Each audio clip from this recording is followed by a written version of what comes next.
तर नमस्कार विद्यार्थी मित्रांनो, स्वागत आहे तुमचं माझ्या यूट्यूब चॅनलवरती. आज आपण इयत्ता 4 धडा 2 परिसर अभ्यास 2 संतांची कामगिरी या धड्याविषयी आपण सविस्तर चर्चा करणार आहोत. महाराष्ट्रात श्री चक्रधर, संत नामदेव, संत ज्ञानेश्वर, संत चोखामुळा या संतांपासून सुरू झालेली संत परंपरा समाजाच्या विविध स्तरांमधून आलेल्या संतांनी पुढे चालवली. या संत मंडळींमध्ये संत गोरोबा, संत सावता, संत नरहरी, संत एकनाथ, संत शेख महम्मद, संत तुकाराम, संत निळोबा इत्यादी संतांचा अंतर्भाव होता.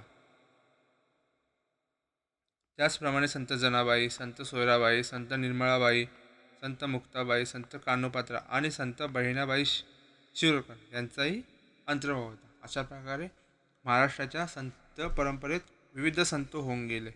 त्यामध्ये महिला आणि पुरुषही होते. त्यांनी लोकांना दया, अहिंसा, परोपकार, सेवा, समता, बंधुभाव इत्यादी गुणांची शिकवण दिली. त्यांनी लोकांना काय शिकवलं तर दया, सर्वांना दया करायची, अहिंसा, भांडणतंडे करायचे नाही, परोपकार, सर्वांवर उपकार करायचे, सेवा करायची, सगळ्यांशी समान वागायचं, बंधुभाव ठेवायचा या गुणांची त्यांनी शिकवण दिली. कोणी लहान नाही, कोणी मोठा नाही, सगळे सारखे आहेत अशी समतेची भावना संतांनी लोकांच्या मनात निर्माण केली. तसेच महाराष्ट्रात संत रामदासांनी समाज जागृतीचे कार्य केले. कोणीही लहान नाही, कोणीही मोठा नाही, सगळे एकसारखे आहेत अशी समतेची भावना संतांनी लोकांच्या मनात निर्माण केली. तसेच महाराष्ट्रात संत रामदासांनी जागृतीचे काम केले. आता आपण श्री चक्रधर स्वामी यांच्याविषयी बोलणार आहोत. श्री चक्रधर स्वामी मूळ गुजरातमधील एक राजपुत्र. वैराग्यवृत्ती धारण करून ते महाराष्ट्रात आले. येथे भ्रमण करत असता त्यांनी समतेचा उपदेश केला. ते स्वतः एक राजपुत्र होते, पण वैराग्यवृत्ती म्हणजे सगळ्याचा त्याग धारण करून ते महाराष्ट्रात आले. तिथे त्यांनी भ्रमण केला, सगळ्यांना समतेचा उपदेश केला. त्यांना स्त्री पुरुष जातीपाती भेदभाव मान्य नव्हते, त्यामुळे त्यांना अनेक स्त्री पुरुष अनुयायी मिळाले. त्यांनी स्थापन केलेल्या पंथास महानुभाव पंथ असे म्हणतात. त्यांनी कोणता पंथ स्थापन केला? महानुभाव.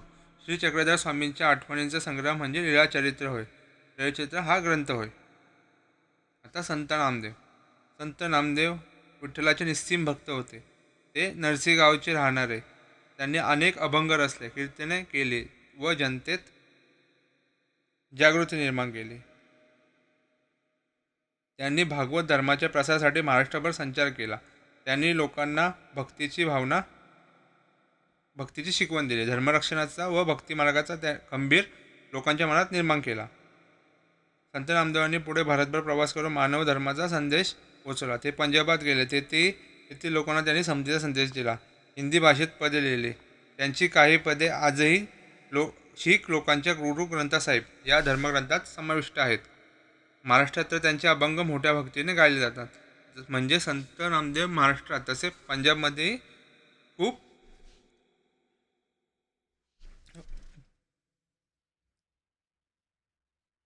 संत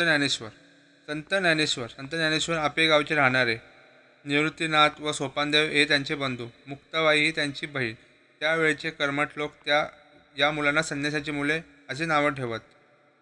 त्याचे कारण असे की त्यांच्या वडिलांनी संन्यास घेतलेला होता, घर सोडले होते, पण पुढे गुरुच्या आज्ञेवरून ते घरी परत आले आणि संसार करू लागले. पुढे त्यांना 4 मुले झाली.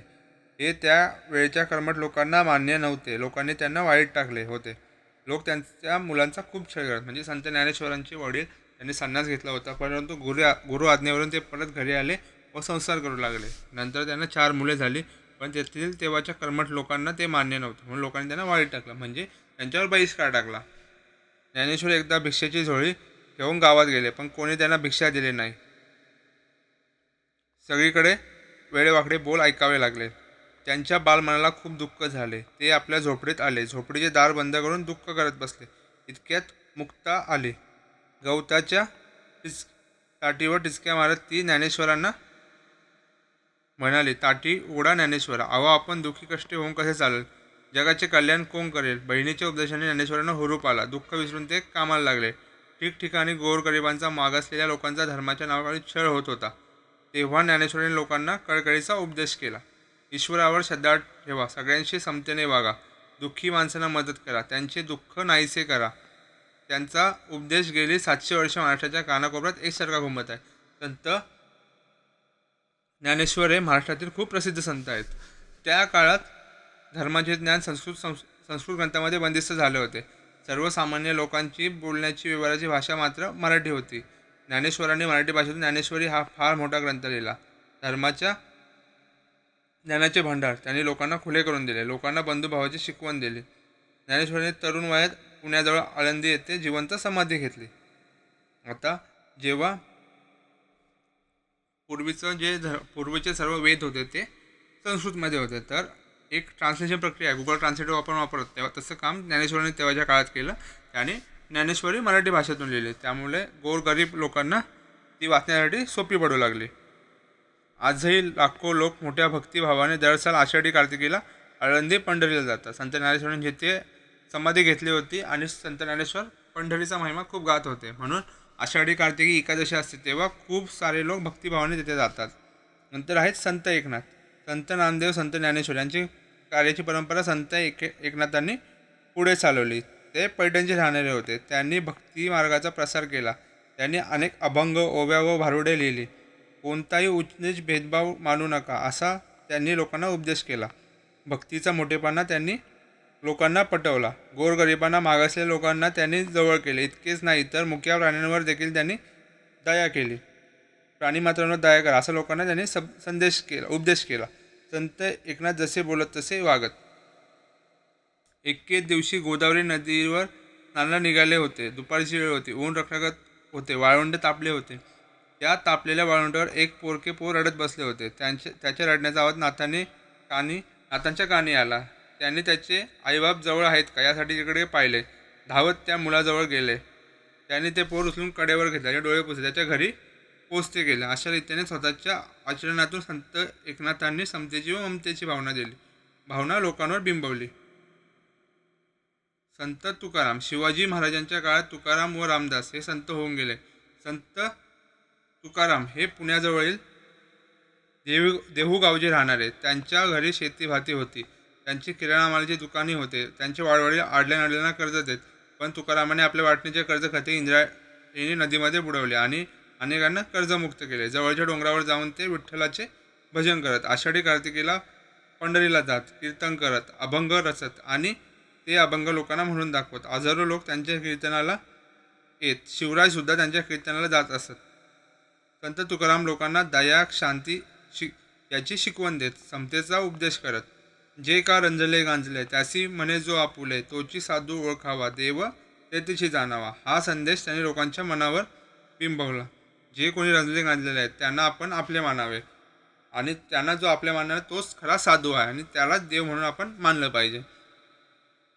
लोकांच्या मनात विचार जागे केले. लोक संत तुकारामांचा जय जयकार करू लागले. आजही महाराष्ट्रभर आपल्याला ज्ञानबा तुकाराम हा जयघोष ऐकू येतो. ज्ञानेश्वरांनाच ज्ञानबा असे म्हणतात. तुकाराम गाथा आजही घरोघरी वाचली जाते.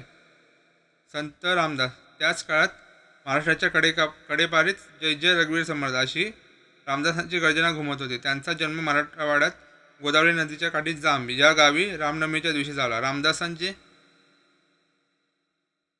मूळ नाव नारायण, पण ते स्वतःला रामाचा दास म्हणू लागले. दासबोध हा त्यांच्या ग्रंथातून लोकांना मोलाचा संदेश केला. तसेच त्यांच्या मनाच्या श्लोकांतून लोकांना सद्विचार व सद्वर्तन याची शिकवण दिली. बलोपासनेपासून त्यांनी ठिकठिकाणी हनुमानाची मंदिरे उभारली. लोकांना शक्तीची उपासना करण्यास शिकवले. सामर्थ्य हे आहे चळवळीचे, जो करील तयाचे हा संदेश त्यांनी लोकांना दिला.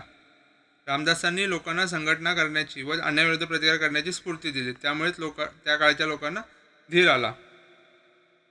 साधू संतांच्या कार्यामुळे लोकजागृती झाली. धर्माबद्दल आदर वाढला. लोकांच्या मनात आत्मविश्वास निर्माण झाला. संतांच्या कामगिरीचा शिवरायांनी स्वराज्य स्थापनेसाठी उपयोग करून घेतला. अशा प्रकारे धडा दुसरा, संतांची कामगिरी आपण वाचून ऐकून शिकलेलो आहोत. याच्यामध्ये प्रश्न उत्तर आहे. संत नामदेव विठ्ठलाचे निस्सीम भक्त होते.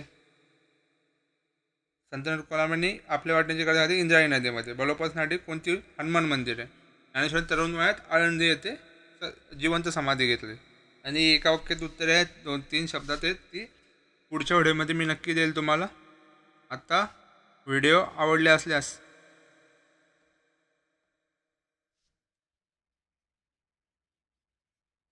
आपल्या चॅनल नक्की लाईक शेअर कमेंट करा आणि सबस्क्राईब करायला विसरू नका. धन्यवाद.